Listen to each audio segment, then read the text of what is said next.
Students, I am Seema Kushwaha from physics department. आज हम पढ़ेंगे सर्कुलर मोशन का जो फिजिकल क्वांटिटी हम पढ़ रहे थे उसका अगला टॉपिक है लीनियर एक्सेलरेशन। इसके पहले क्लास में हमने देखा कि सर्कुलर मोशन क्या होता है, उसकी फिजिकल क्वांटिटी। जो फर्स्ट था एंगुलर डिस्प्लेसमेंट, उसके बारे में हम पढ़े। सेकेंड था हमारा लीनियर डिस्प्लेसमेंट रेखीय विस्थापन, और थर्ड था लीनियर वेलोसिटी।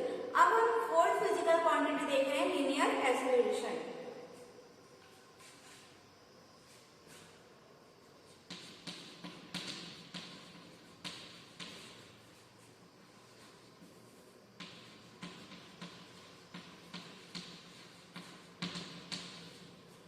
रेखीय त्वरण। तो यहाँ पर हम एक सर्कुलर पाथ में एक बॉडी लिए हुए, पिन लिए हुए, तो यहाँ पर जो रेखीय गति होती है, जो लीनियर मोशन होता है, उसका जो डायरेक्शन है वो चेंज होते रहता है। तो यहाँ पर जो सर्कुलर पाथ पर कोई बॉडी या कोई पार्टिकल मोशन कर रहा है तो वो भी क्या होगा, लीनियर एक्सेलरेशन होगा। तो यहाँ पर टी टाइम पर पॉइंट पार्टिकल को P से Q तक तो T टाइम पर पहुंचता है। तो यहाँ पर पॉइंट P पर जो लीनियर मोशन होगा, पॉइंट P पर जो रेखीय गति होगा, लीनियर मोशन होगा, वो क्या हो जाएगा, PAD। पॉइंट P पर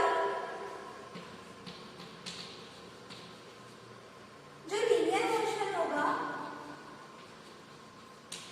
रेखीय गति होगा, वो होगा PAB। और पॉइंट Q पर जो लीनियर मोशन होगा वो होगा PQB। यहाँ पर पॉइंट P पर जो रेखीय गति है वो हो जाएगी PAB, और पॉइंट Q पर जो रेखीय गति है वो हो जाएगी PQC। अब यहाँ पर हम रेखीय गति जो BC है उस पर नॉर्मल खींचते हैं AD। तो BC पर जो लंब है वो क्या हो जाएगा, BC लंब AD। तो यहाँ पर जो BC है उस पर लंब कौन सा हो रहा है, AD। तो T टाइम पर गति में परिवर्तन सदिश BC के बराबर होगा। T टाइम पर जो मोशन में चेंजेस होगा वो वेक्टर BC के क्या हो जाएगा, इक्वल होगा। तो BC लंब AD।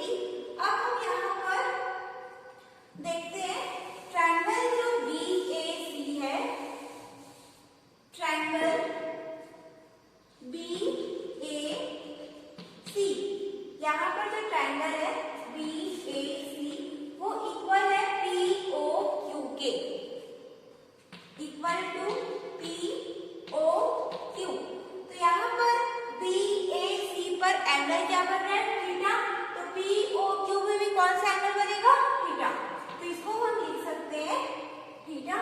Angle BAC equal to angle POQ equal to theta.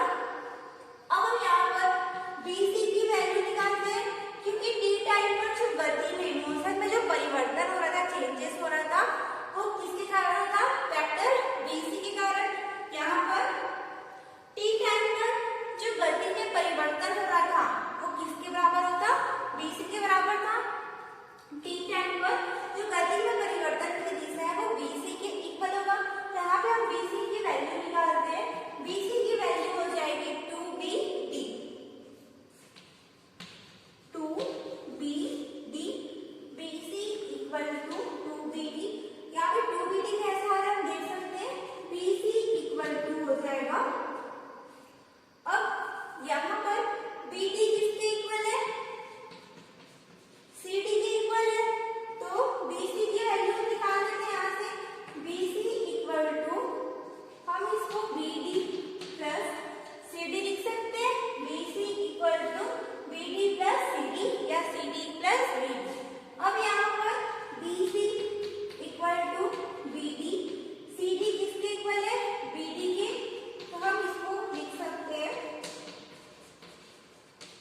दी, तो हम यहाँ पर ए बी को लिख सकते हैं बी, इसको जो वेलोसिटी हो जाएगा वो होगा v 2b sin theta by 2।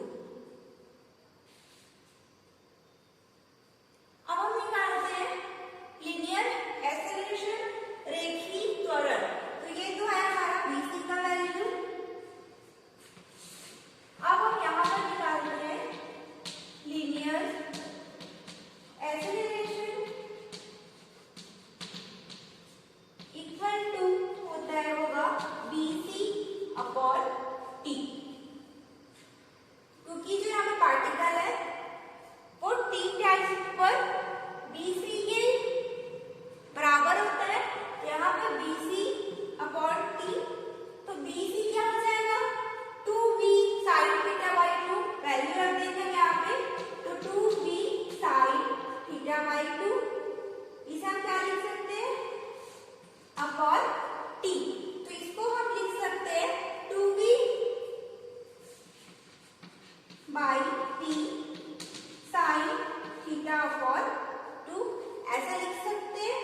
इसको हम ब्रैकेट में लिख लेते हैं।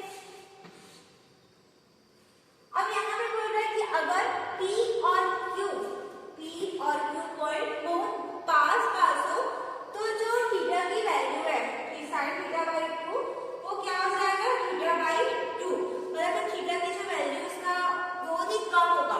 अगर पॉइंट P और Q पास हो तो थीटा की वैल्यू क्या हो जाएगी बहुत ही कम होगी, तो हम sin थीटा बाई 2 को लिख सकते हैं थीटा बाई 2।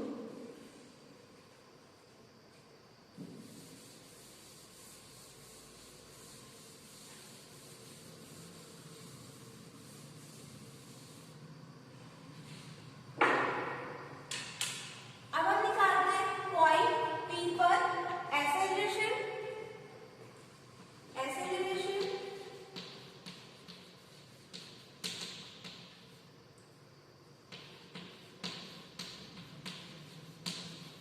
पॉइंट P पर एक्सेलरेशन, तो इसको हम एक्सेलरेशन बस लिखते हैं,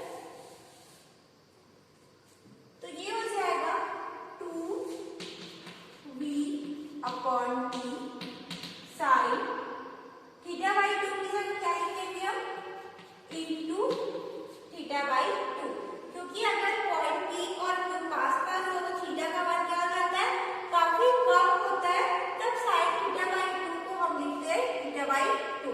तो यहाँ पर पॉइंट P पर एक्सेलरेशन निकालेंगे तो 2b अपॉन t और sin थीटा बाई 2 की जगह रखेंगे हम थीटा बाई 2, तो यहाँ पर 2 और 2 क्या हो जाएगा कैंसिल हो जाएगा, तो ये बचेगा v upon t into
linear velocity रेखीय वेग है तो v इक्वल टू होता है ओमेगा आर।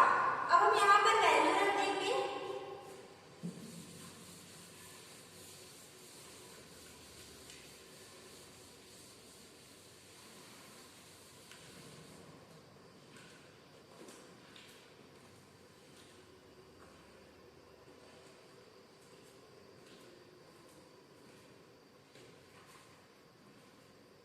यहाँ वैल्यू रखेंगे तो v की वैल्यू हम रख दिए ओमेगा आर इनटू ओमेगा। यहाँ पे v की वैल्यू रख दिए ओमेगा आर इनटू ओमेगा, तो ये हो जाएगा ओमेगा स्क्वायर आर। यहाँ पे वैल्यू रख देंगे क्या हो जाएगा ओमेगा स्क्वायर आर। अब यहाँ पर ओमेगा की जो वैल्यू है वो होती है v square upon r। Omega equal to होगा v अपॉन r। यहाँ पर जो लीनियर वेलोसिटी था वो क्या था v equal to angular velocity क्या था ओमेगा इनटू r ऐसा था। तो यहाँ पर हमको किसको है किसकी वैल्यू चाहिए ओमेगा की वैल्यू चाहिए, तो यहाँ पे हम क्या रख सकते हैं v अपॉन r रख सकते हैं। तो यहाँ पर हम v अपॉन r रखेंगे तो ये हो जाएगा v स्क्वायर इनटू r। इसको हम लिख सकते हैं v square upon r square into r। तो यहाँ पर r और r कैंसिल हो जाएगा v स्क्वायर अपॉन r। तो यहाँ पर जो लीनियर एक्सेलरेशन निकला वो हो जाएगा r omega square equal to v square upon r। तो ये हमारा था लीनियर एक्सेलरेशन रेखीय त्वरण जिसकी वैल्यू आई r omega square equal to v square upon r। अब हम अगला देखते हैं एंगुलर एक्सेलरेशन क्या होता है। तो एंगुलर एक्सेलरेशन कोणीय गति में जो एंगुलर मोशन है उसमें जो परिवर्तन की दर है रेट ऑफ चेंजेस वो कहलाता है एंगुलर एक्सेलरेशन। तो यहाँ पर सर्कुलर पाथ में जो एंगुलर मोशन रहता है वो क्या रहता है कांस्टेंट रहता है। तो कोणीय गति में परिवर्तन की दर शून्य होगी, तो जो एंगुलर एक्सेलरेशन है वो भी क्या होता है शून्य होता है। तो एंगुलर एक्सेलरेशन में एंगुलर एक्सेलरेशन क्या होता है जो कोणीय गति होती है, जो एंगुलर मोशन होता है उसमें जो परिवर्तन की दर है उसको बोलते हैं एंगुलर एक्सेलरेशन।